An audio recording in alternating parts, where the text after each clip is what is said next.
Killing ghosts can be extremely difficult for an early to mid-game Ironman player, and you need to kill them for many items such as the Titanium Drill, DRX 555, and Sorrow Armor. So today, we'll go over a full guide of how you can easily kill ghosts on Ironman.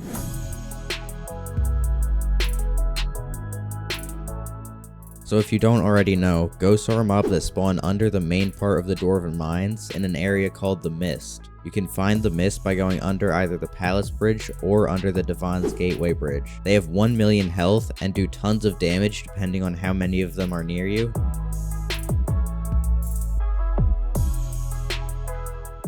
So chances are that your current weapons and armor won't be too effective against them. With a normal damage setup, you won't have too much effective health or damage, so instead of using a traditional damage setup such as Dragon Armor or Shadow Assassin Armor, we need an armor that gives us extremely high effective health and high damage. This set will be full Mastiff Armor with either a Shaman or Pooch Sword and a Mithril Golem pet. The Mastiff Armor is crafted with Growth Armor, Golden Wolf Teeth, Enchanted Gold, and enchanted diamonds. The growth armor is crafted with a ton of enchanted dark oak logs, so this set will take a while to grind everything for, but it will be worth it, and you'll want either the fierce or ancient reforge if you can get it.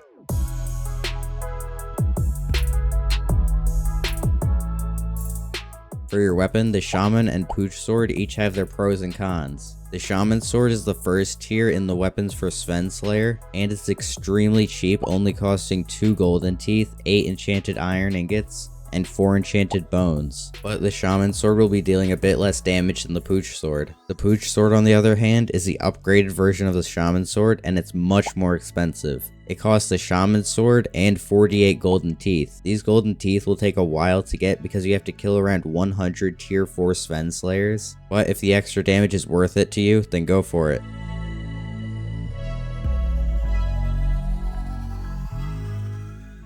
Finally, for your pet, the Mithril Golem might at first seem like an odd choice, but the rare, epic, and legendary variants of it have a special ability called Subterranean Battler. This ability will buff combat stats by either 10 or 20% depending on its rarity while it's at level 100. And this might not seem like a massive buff, but because of the way Mastiff Armor and your sword's abilities interact, it will drastically improve your damage.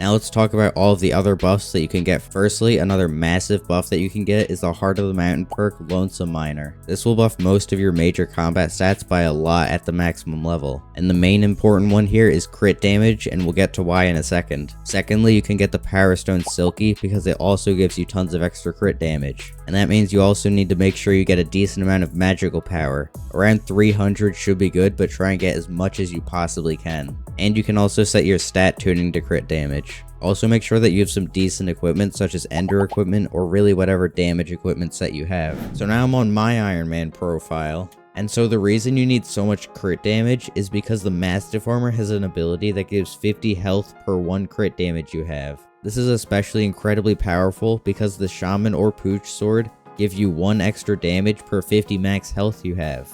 So basically, for every crit damage you get 1 extra damage. And whenever you get buffs like the Mithril Golem's 20% or Lonesome Miner's 27%, those don't just buff it by the 20 or 27% they say they do, because it not only buffs your crit damage, but it also buffs the health that your crit damage gives and the damage that the health gives. So those stats alone can potentially double if not triple your damage. So that's why for my Power Stone I have it at Silky, because that one gives the most crit damage. And for my armor, I currently have Fierce Mastiff, and I've put quite a few ruby gemstones in them, but I don't think that helps too much, because we already have tens of thousands of health. But what does help is the Fabled Reforge on the Shaman Sword, because that gives an extra 32 crit damage. And another thing that you should make sure you get is the Venomous enchant.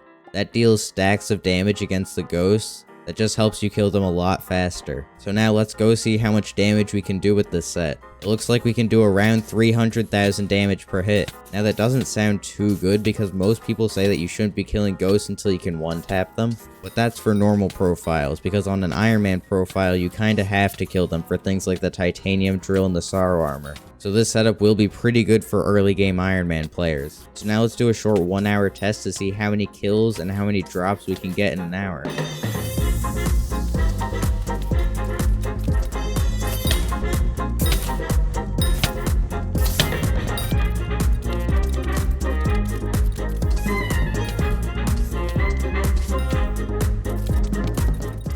The hour is finally up, and we managed to get 11 Volta, 8 Sorrow, 4 Plasma, Ghostly Boots, and a ton of runes.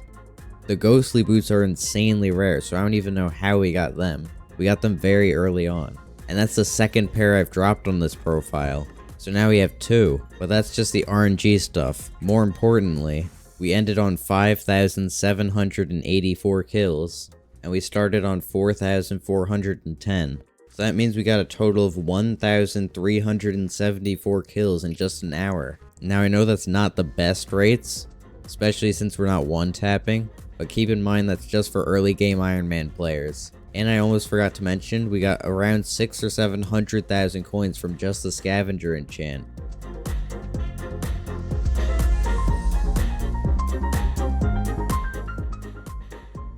Now let's quickly go over how you can most efficiently get the gear that you need to kill the ghosts. For the Mastiff armor, there are 4 main components: the wolf teeth, gold, diamonds, and the worst part, the dark oak wood. For the wolf teeth, you just need to kill a lot of tier 4 wolves, and you can do this by pretty much just using any damage set that you currently have, such as dragon armor or maybe even ender armor. And you can use any decent damage weapon like an aspect of the void or aspect of the dragons. For the diamonds, just mine in the royal mines where the big diamond veins are. And for the gold, you can go to the mines of Devon and the crystal hollows, and you can use whatever mining set you currently have to just mine all the gold there. And finally, for the growth armor, I highly recommend getting a tree capitator and not just using the jungle axe for this grind. Trust me, it will be worth it since you need a ridiculous amount of enchanted dark oak wood. And now for your weapon, the shaman sword is basically free, and the pooch sword costs a shaman sword and golden teeth. So you can just use the methods I mentioned for Mastiff armor to get the golden teeth. For the mithril golem pet, you'll need a super enchanted egg and some mithril.